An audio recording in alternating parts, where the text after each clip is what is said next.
Hello friends, इस video में हम बात करने वाला आर्टिफिशियल न्यूरल नेटवर्क की। बट फॉर्मली इस टॉपिक को स्टार्ट करें उससे पहले एक एग्जांपल देते हैं। एग्जांपल के जरिए समझते हैं कि आर्टिफिशियल न्यूरल नेटवर्क कैसे वर्क करता है। सो इस एग्जांपल में हमारा टास्क है कि एक इमेज हमें गिवन है और हमें पता लगाना है कि ये इमेज कैट एनिमल की है कि नहीं। और हमारा एजम्पशन है कि हमने कभी कैट देखा नहीं, लेट्स से। और ये टास्क को कंप्लीट करने के लिए हमने 7 लोगों की टीम बनाई है। ये 7 लोग में पर्सन 1, पर्सन 2 जो रिपोर्ट करेंगे लीडर 1 को, पर्सन 3, पर्सन 4 जो रिपोर्ट करेंगे लीडर 2 को, और लीडर 1 और लीडर 2 रिपोर्ट करेंगे फाइनली टीचर को। ठीक। और हर एक की टास्क वेल डिफाइंड है। जैसे पर्सन 1 का फोकस रहेगा आइस के ऊपर, और वो बताएंगे कि ये आइस कैट एनिमल की है कि नहीं, कितनी कितने चांसेस है कि ये आइस कैट की है। सिमिलरली पर्सन 2 का फोकस रहेगा ईयर्स के ऊपर, पर्सन 3 का फोकस रहेगा लेग्स के ऊपर, और पर्सन 4 का फोकस रहेगा टेल के ऊपर। राइट। सो ये 4 लोगों की टास्क इस हिसाब से क्लियर है। लीडर 1 फोकस करेगा फेस के ऊपर, और लीडर 2 फोकस करेगा रिमेनिंग बॉडी के ऊपर। राइट। और वो आगे अपनी फाइंडिंग्स टीचर को देगा कि क्या चांसेस है कि ये फेस कैट कैट एनिमल का है, क्या चांसेस है कि ये बॉडी कैट एनिमल की है। और फाइनली टीचर डिसाइड करेगा। राइट। लेट्स से कि ये सब फाइंडिंग्स आके यहाँ पे स्कोर आया लेट्स से 0.6, तो 0.5 से ज्यादा है तो वो बोलेगा कि हाँ ये कैट है, 0.5 से कम है तो वो बोलेगा कैट नहीं है।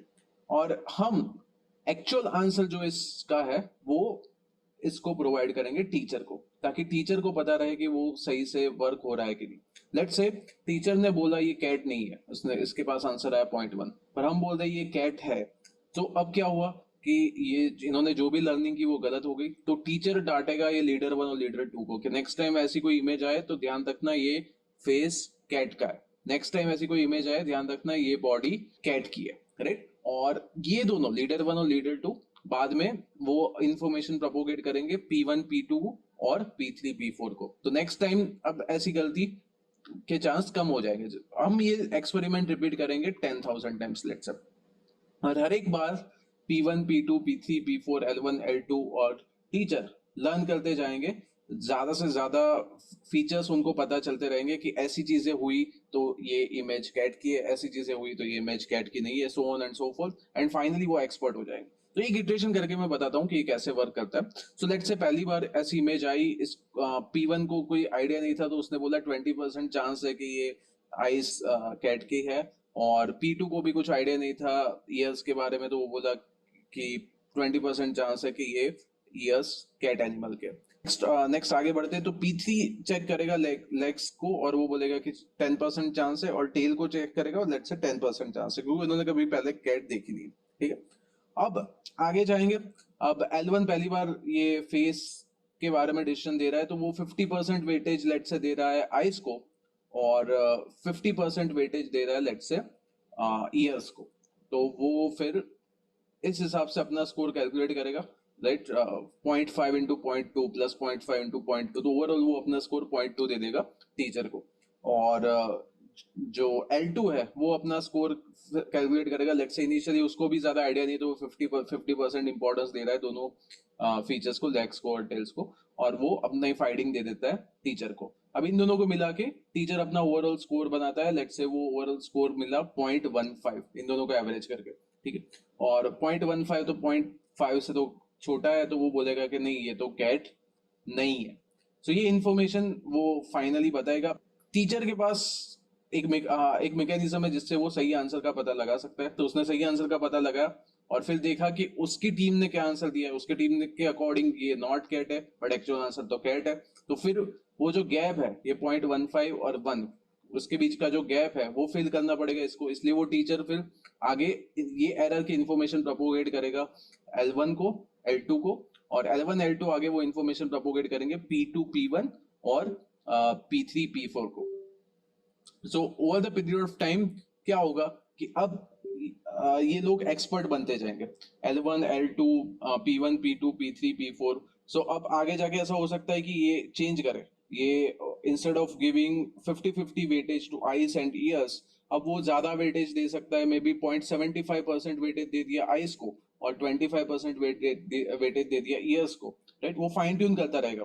और क्योंकि ये 10,000 टाइम हम ये एक्सपेरिमेंट रिपीट करने वाले हैं, और बॉडी में भी लेट्स से अब वो ज्यादा इंपॉर्टेंस दे रहा है लेट्स से टेल को 60%, और बाकी का 40% इंपॉर्टेंस दे रहा है लेट्स से लेग्स को, राइट। तो इस हिसाब से वो मॉडिफाई करते रहेगा अपनी अपने जो भी फाइन ट्यून करता रहेगा अपने इक्वेशंस को, और over the period of time क्या हो जाएगा कि अब ये एक्सपर्ट हो जाएगा। अब 10,000 इटरेशंस के बाद अब उसको अब एक्चुअल आंसर नहीं बताओगे तो भी वो उसने इतना लर्न कर दिया होगा कि वो मोर और लेस सही आंसर ही बताएगा, राइट। तो वो एक मेजर होता है एक्यूरेसी, जिसके बेसिस पे हम बता पाएंगे कि कितना स्ट्रांग हमारा ये आर्टिफिशियल न्यूरल नेटवर्क वर्क करता है।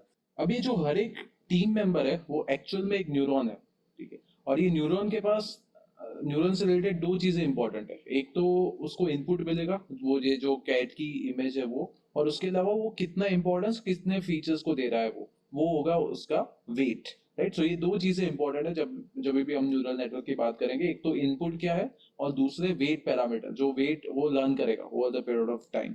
और फॉर्मली हम नेक्स्ट क्लास में डिस्कस करेंगे ये सारी चीजें, जैसे कि मैं जो ये जो इटरेशन बता रहा हूँ, एक इटरेशन दो इटरेशन, उसको इपोक बोलते हैं।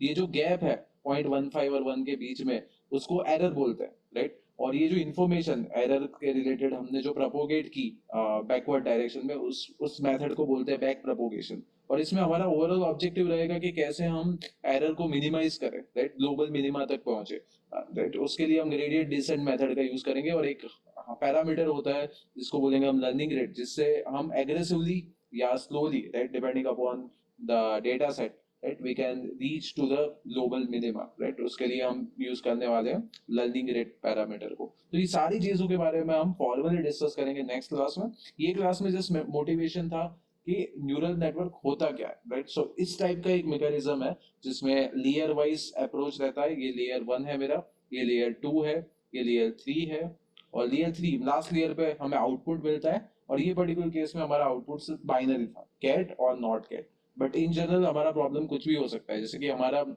हम इसी मॉड्यूल में बात करने वाले हैं एमनिस डेटा सेट के क्लासिफिकेशन में, जिसमें हमारे आंसर 0 to 9 कुछ भी हो सकता है, हैंड रिटन डिजिट्स का डेटा सेट है वो एमनिस। तो इसमें हमारा ऑब्जेक्टिव होगा कि हमें क्लासीफाई करना होगा, कोई एक इमेज गिवन है हैंड रिटन डिजिट की, हमें क्लासीफाई करना है वो 0 से 9 में से कौन से डिजिट को रिप्रेजेंट करता है।